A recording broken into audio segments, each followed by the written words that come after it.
Welcome back to another new episode of the Morph Your Mind podcast.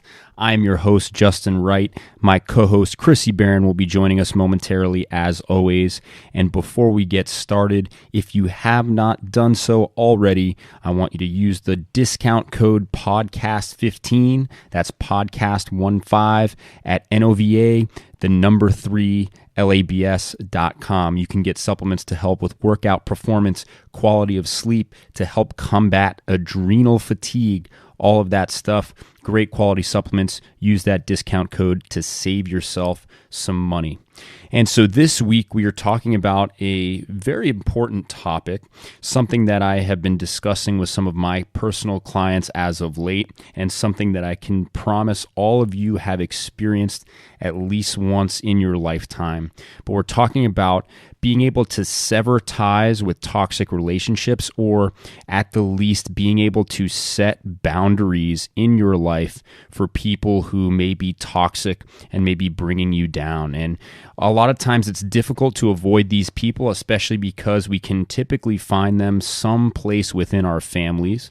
And so it can be hard to escape the clutches of these individuals, or you may have friends of yours who are very close friends, people you've known for a very long time, but maybe they're going through a difficult time in their life or whatever that may be, but that negative energy is negatively affecting you and it's bringing down your quality of life. And so in situations like that, it's important to set boundaries or set up a system so that that cannot negatively affect you.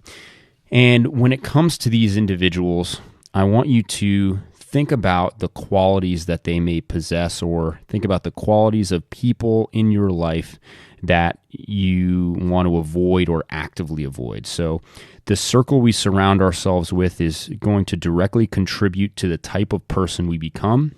And we're going to really gain and learn a lot from the people we spend the most time with. So if you're spending time with positive individuals, if you're spending time with successful individuals, we've talked about this before, but those qualities will also rub off on you. And so we've talked about developing a support network or building up a circle of people who can support you when you're pursuing your goals. And so if you're surrounding yourself with people who are highly successful or people who are in a position that you want to be in, you're going to be more likely to achieve those same things or get closer to those people.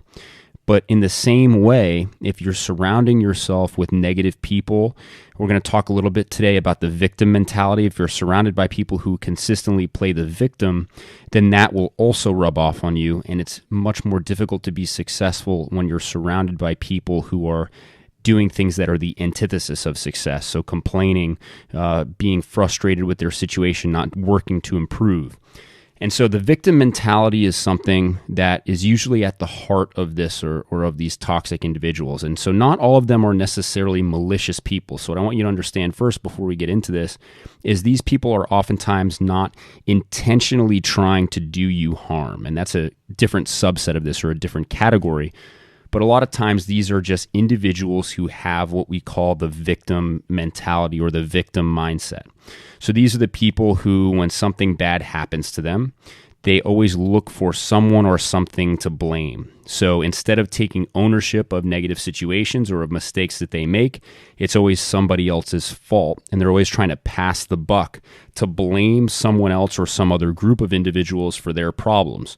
So these are the people who consistently talk about how life isn't fair, or how, things at work aren't fair, or their professor didn't like them in class and that's why they got a bad grade, or, so-and-so happened.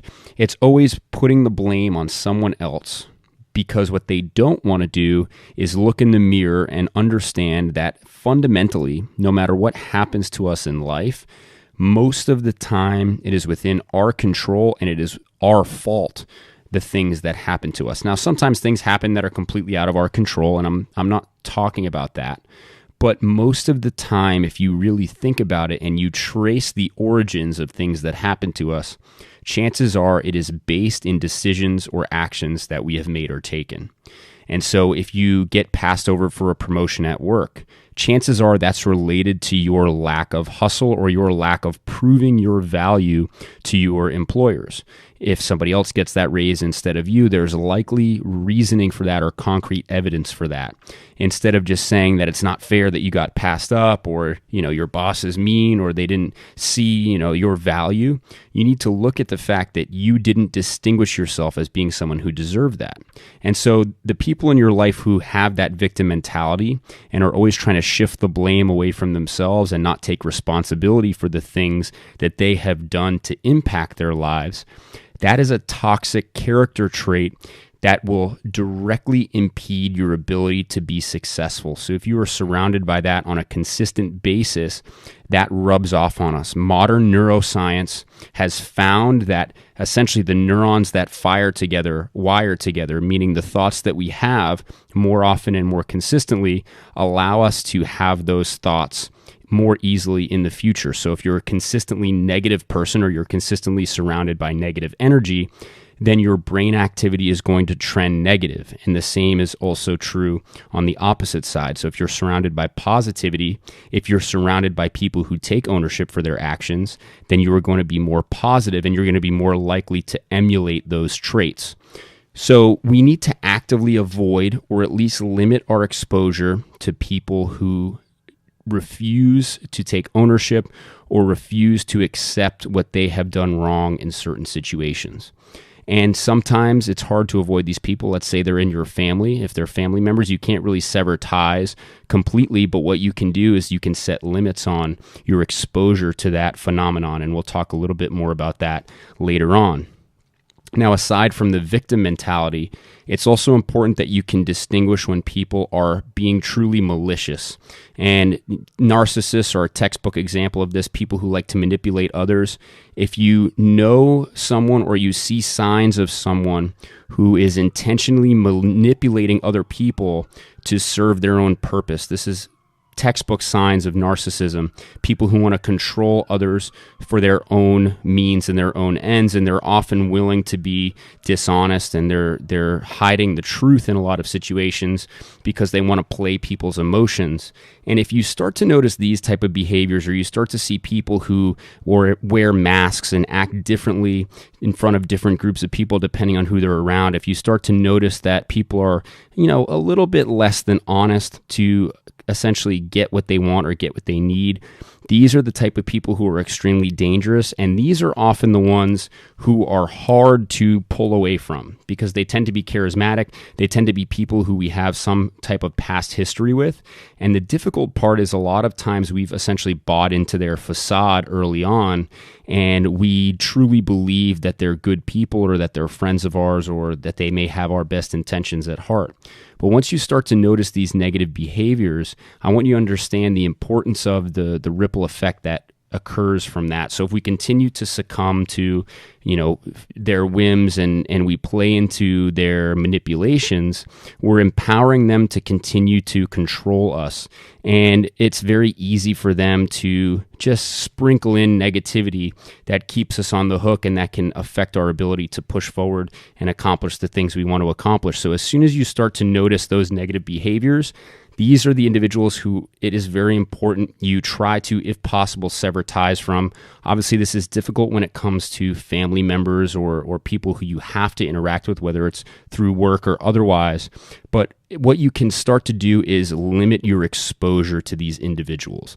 And I like to describe this in a similar fashion to when you're sitting on an airplane and you're about to take off, and they're going through the safety announcements.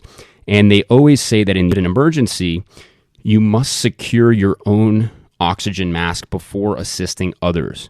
And this runs counterintuitive to a lot of our innate desire as human beings to help other people.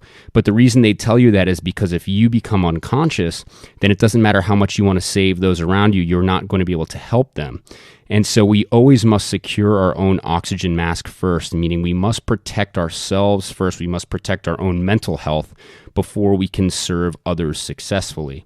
And a limiting factor that I see for a lot of people being able to sever ties or set boundaries with toxic people in their life is because they tend to feel bad for that individual.